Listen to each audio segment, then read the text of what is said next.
Syariah.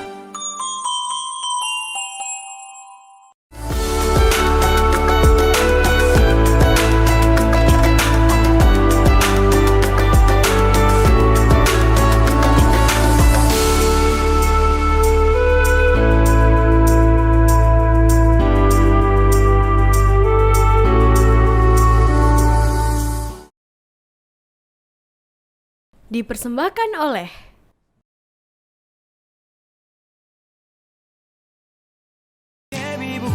Syariah.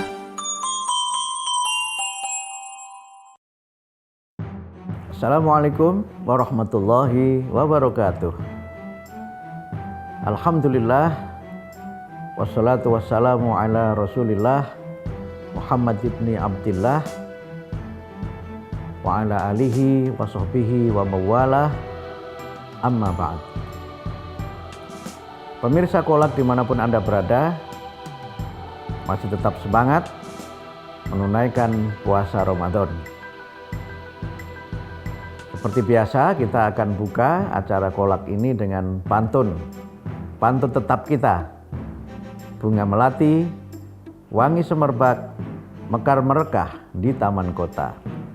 Jumpa kembali di acara Kolak untuk menambah wawasan agama. Pemirsa, kali ini kita akan membahas tentang sholat sebagai ciri atau karakter dari orang-orang yang bertakwa.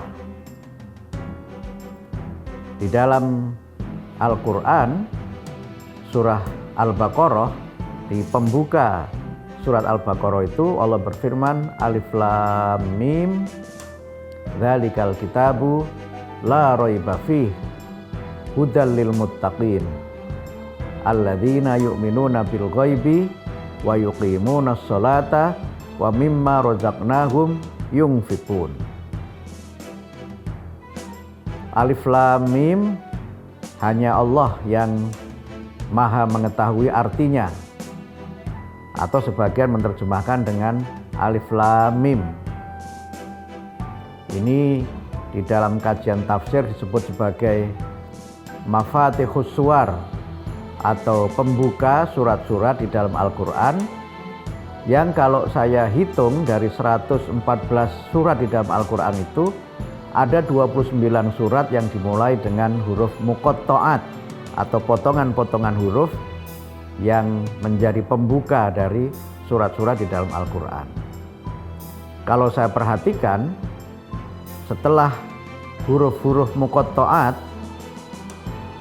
pembukaan surat yang dimulai dengan Alif Lam Mim atau Yasin atau Toha, Qaf dan lain-lain itu selalu diikuti dengan penegasan tentang Al-Quran. Seperti halnya juga dalam pembukaan Al-Baqarah ini. Alif Lam Mim, Dzalikal kitabu la raiba fih. Itulah Alkitab yang tidak ada keraguan di dalamnya. Kalau kita baca, di situ ada namanya waqaf mu'annaqah. Waqaf mu'annaqah itu waqaf yang ditandai dengan tanda titik 3 yang itu selalu berurutan. Nah, kalau ada waqaf seperti itu, kita bisa berhenti di salah satu.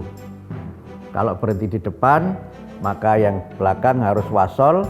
Kalau di depan wasol, yang di belakang harus waqaf. Tapi kali ini kita baca, dan yang sering kita baca, Dzalikal kitab la raiba fih. Kalau kita baca la raiba fih, tidak ada keraguan di dalamnya. Ini menegaskan tentang isi Al-Quran yang semuanya adalah kebenaran. Tetapi bisa juga kita baca, kalau kita baca tafsir Al-Alusi, itu bisa kita baca dengan Dzalikal kitab la raib fihi hudal lil muttaqin. Kalau kita baca dengan waqaf la raib, maka penegasannya adalah tidak ada keraguan. Jadi semua yang di dalam Al-Quran itu harus kita yakini, semua yang di dalam Al-Quran itu adalah hak. Kemudian ditegaskan fihi hudal lil muttaqin. Kenapa kita tidak boleh ragu? Karena di dalamnya terdapat petunjuk bagi orang-orang yang bertakwa. Nah, siapa orang yang bertakwa itu? alladzina yu'minuna bil ghaib, orang-orang yang beriman kepada zat yang gaib. Zat yang gaib itu maksudnya adalah zat yang tidak terlihat. Al-ghaib di situ bentuknya ma'rifat. Bentuknya isim ma'rifat berarti definite, sesuatu yang tertentu. Sehingga para ahli tafsir menjelaskan al-ghaib adalah Allah. Karena kita tidak bisa melihat Allah. Alladzina yu'minuna bil ghaib wa yuqimuna shalah, dan orang-orang yang senantiasa menegakkan salat. Wa mimma razaqnahum yunfikun, dan terhadap sebagian rizki yang mereka miliki, mereka senantiasa membaginya, menginfakkannya kepada yang berhak menerima. Nah, salat di dalam ayat ini menjadi ciri dari orang-orang yang bertakwa. Dan ini juga menjadi bagian dari rukun Islam. Kita semuanya tahu bahwa salat itu adalah salah satu dari 5 rukun Islam, sebagaimana hadis Nabi, bunyal islamu ala khamsin, syahadatu alla ilaha illallah wa anna muhammadar rasulullah wa iqamas shalah, dan senantiasa melaksanakan sholat. Kalau kemudian kita kaitkan dengan hadis Nabi, ada hadis yang sangat populer, kita semua saya kira sudah hafal di luar kepala gitu. As-sholatu imaduddin, faman aqamaha faqad aqamaddin, faman tarokaha faqad hadamaddin. Sholat itu adalah tiangnya agama. Barang siapa yang menegakkan sholat, maka dia akan menegakkan agamanya, dan barang siapa yang meninggalkan sholat, maka dia menghancurkan agamanya. Maksudnya apa? Keberagamaan seseorang itu menjadi baik dengan dia melaksanakan sholat.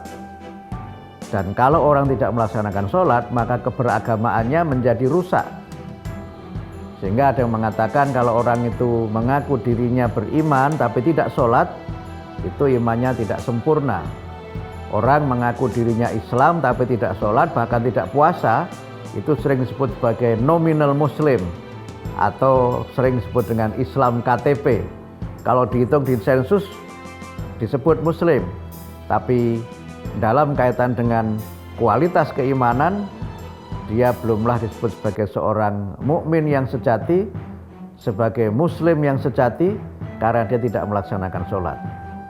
Dalam realitas kehidupan sekarang ini, banyak kan orang yang mengaku dirinya beragama Islam tapi tidak sholat.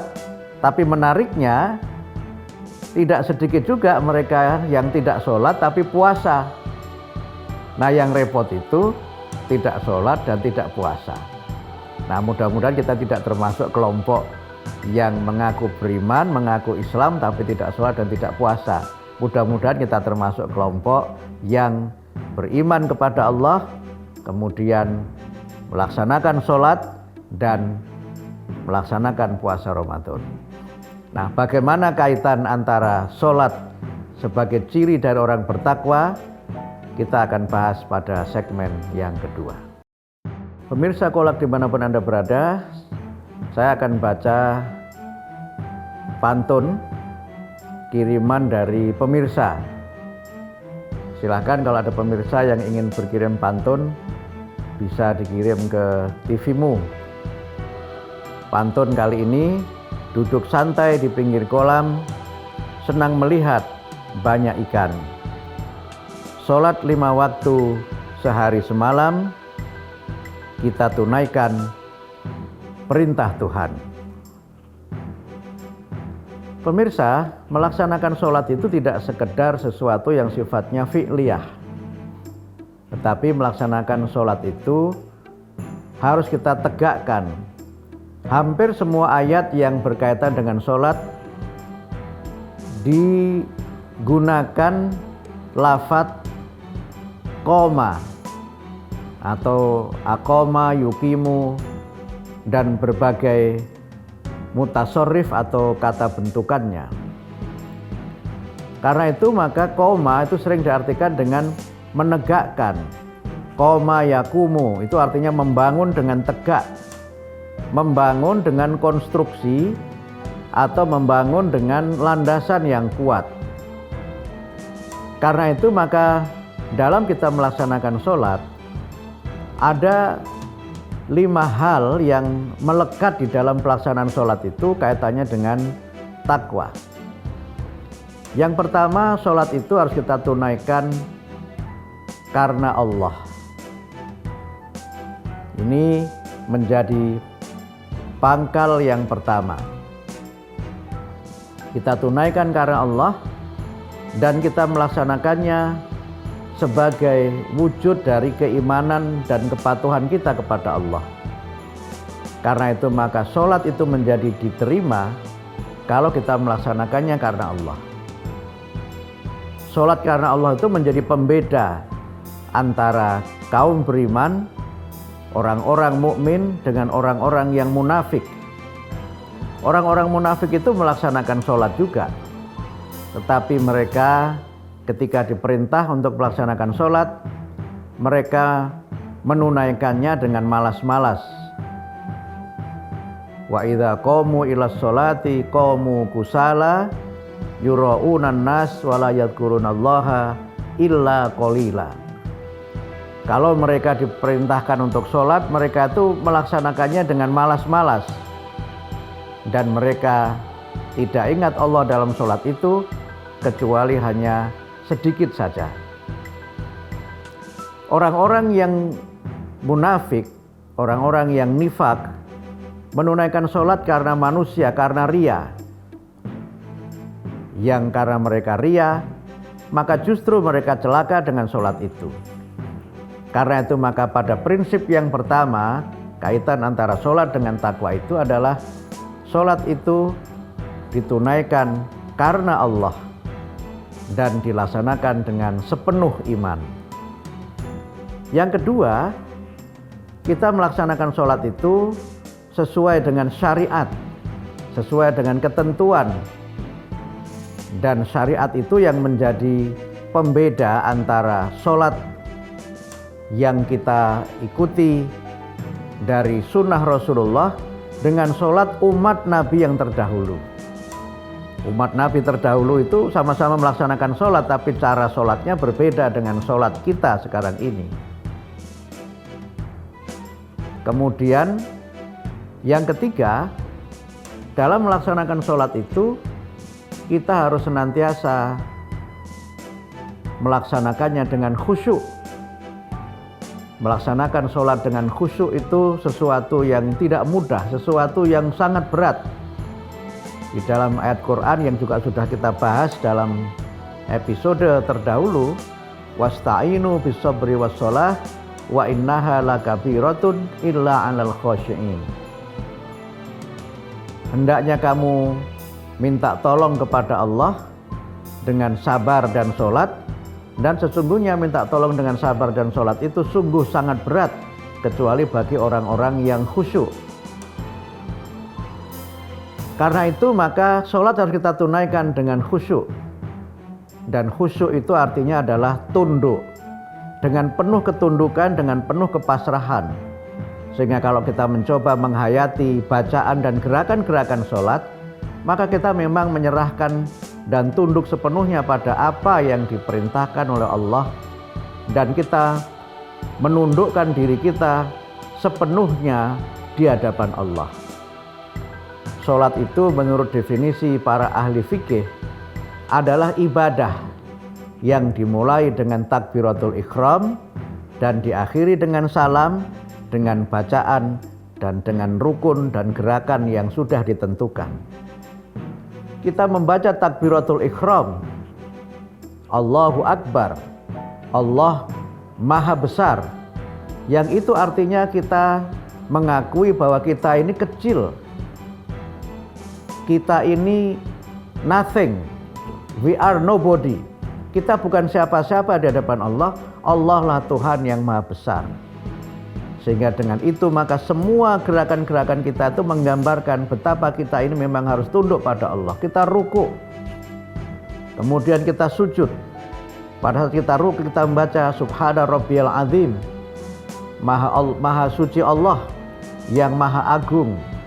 Kita mengagungkan Allah yang berarti kita itu bukan siapa-siapa. Kita makhluk yang hina. Kemudian ketika kita sujud, kita membaca Subhana Rabbiyal A'la. Maha suci Allah, Tuhan yang maha tinggi.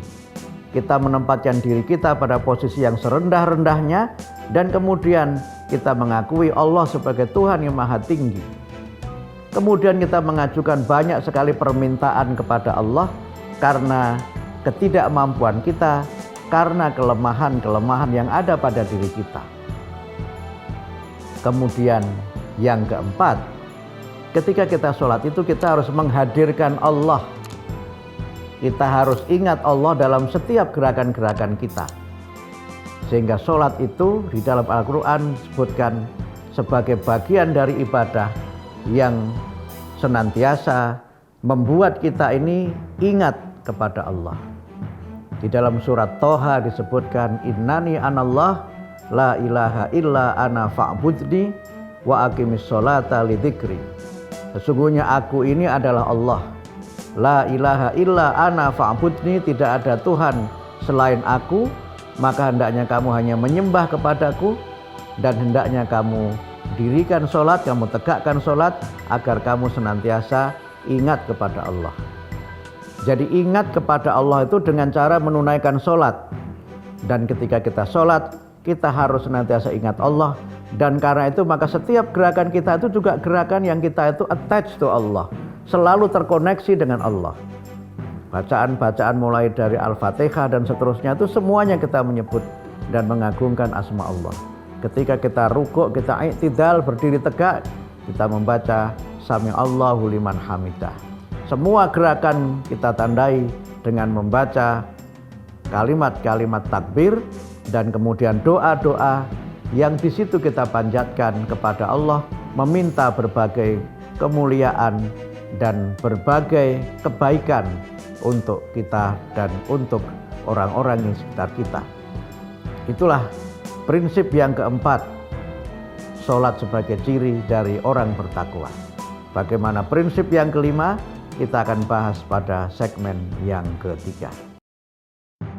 Pemirsa Kolak dimanapun Anda berada, yang kelima dalam kaitannya dengan sholat sebagai karakter dari orang bertakwa adalah sholat itu mencegah dari perbuatan keji dan mungkar. Di dalam Al-Quran surah Al-Ankabut surah yang ke-29 ayat 45 Allah berfirman, Utlu ma uhiya ilaika minal kitabi wa aqimis sholah inna sholata tanha anil fakhsya'i wal munkar wala dzikrullahi akbar wallahu ya'lamu ma tasna'un. Bacalah kitab Al-Quran yang telah diwahyukan kepadamu Muhammad dan laksanakanlah sholat. Sesungguhnya sholat itu mencegah dari perbuatan keji dan mungkar. Dan ketahuilah, mengingat Allah atau sholat itu lebih besar keutamaannya dari ibadah yang lain, dan Allah mengetahui apa yang kamu kerjakan. Kalau kita baca dari ayat ini, maka sholat itu tidak berhenti pada ritual saja. Ritual itu artinya sesuatu yang kita laksanakan secara berulang-ulang. Tetapi harus ada dampaknya. Jadi sholat itu harus menggerakkan manusia untuk yang pertama mencegah dari perbuatan yang keji. Perbuatan yang keji itu adalah perbuatan yang bertentangan dengan perintah Allah, perbuatan yang bertentangan dengan moralitas, perbuatan yang menimbulkan kerusakan atau kerugian, baik kerugian dalam diri pribadi seseorang maupun kerugian dalam diri orang lain. Karena itu maka kalau kita kemudian melaksanakan sholat, kesempurnaan sholat itu tidak hanya dilihat dari seberapa sering kita melaksanakan sholat, tapi seberapa baik dampak dari sholat itu terhadap kepribadian kita. Sehingga sholat itu mencegah perbuatan yang mungkar. Mungkar itu diambil dari kata-kata nuker yang artinya asing. Dia asing karena tidak dikenal. Tidak dikenal itu karena apa? Tidak dikenal karena dia bertentangan dengan norma-norma yang berlaku di masyarakat. Dia bertentangan dengan ilmu pengetahuan, dia bertentangan dengan akal sehat, dia bertentangan dengan hukum, dan juga bertentangan dengan moralitas yang utama atau akhlakul karimah. Sehingga karena itu maka sholat itu harus menggerakkan manusia untuk senantiasa berpihak kepada kebenaran dan senantiasa berpegang teguh dengan kebenaran itu. Sehingga dengan cara itu maka sholat itu bisa membuat orang peduli kepada kebenaran. Dan sholat bisa menjadikan diri orang yang sholat itu sebagai agent of peace atau sebagai agen dari kedamaian. Sehingga sholat itu diakhiri dengan membaca Assalamualaikum warahmatullahi wabarakatuh. Kita menengok ke kanan. Kemudian dengan bacaan yang sama kita menengok ke kiri. Maknanya apa? Sholat itu mendatangkan damai bagi kita. Kita damai karena kita dekat dengan Allah. Tapi kemudian kita harus mendatangkan kedamaian bagi orang-orang yang terdekat dengan kita. Itulah makna dari kita menengok ke kanan dan kemudian menengok ke kiri. Dan salam itu tidak harus dibalas. Jadi tidak semua salam harus dibalas. Salah satunya adalah salam kalau sholat. Kalau orang sholat salam dibalas waalaikumsalam, malah rusak sholatnya itu kan. Maknanya apa? Kalau kita mendatangkan kedamaian bagi orang lain, itu harus tulus tumbuh dari hati kita yang paling dalam. Dan kita tidak perlu mengharapkan balasan dari orang lain di sekitar kita. Ketulusan itulah yang kemudian menjadikan kita ini memiliki stamina dan memiliki motivasi luhur untuk dimanapun kita berada, dalam keadaannya bagaimanapun, kita harus menjadi orang yang damai pada diri kita sendiri, tapi juga mendatangkan kedamaian bagi orang yang lainnya. Damai bagi diri sendiri itu seringkali kita baca dalam zikir setelah sholat. Allahumma antas salam wa minkas salam wa ilaika ya'udus salam fahayyina rabbana bisalam wa adkhilnal jannata daros salam. Ya Allah, Engkaulah Tuhan yang maha damai. Wa minkas salam, dari Engkaulah kedamaian. Kemudian kepada Engkaulah kembali kepada kedamaian itu, dan kemudian hidupkanlah kami dalam kedamaian juga. Setelah itu kemudian kita mendatangkan kedamaian bagi orang yang lainnya, dan itulah ciri mukmin yang sejati. Al-muslimu man salimal muslimuna min lisanihi wa yadihi. Seorang mukmin itu adalah seorang yang mendamaikan atau mendatangkan kedamaian bagi saudaranya dari lisannya dan dari tangannya. Dalam terjemahan lain, seorang muslim itu adalah seorang yang senantiasa mendatangkan kedamaian, menyelamatkan manusia dengan tangannya dan dengan lisannya. Karena itu maka sholat itu menjadi ibadah yang tidak hanya mendatangkan ketenangan bagi kita, tapi juga ketenangan dalam kehidupan di alam semesta. Semoga bermanfaat. Nasrun minallah wa fathun qarib. Abashiril mu'minin.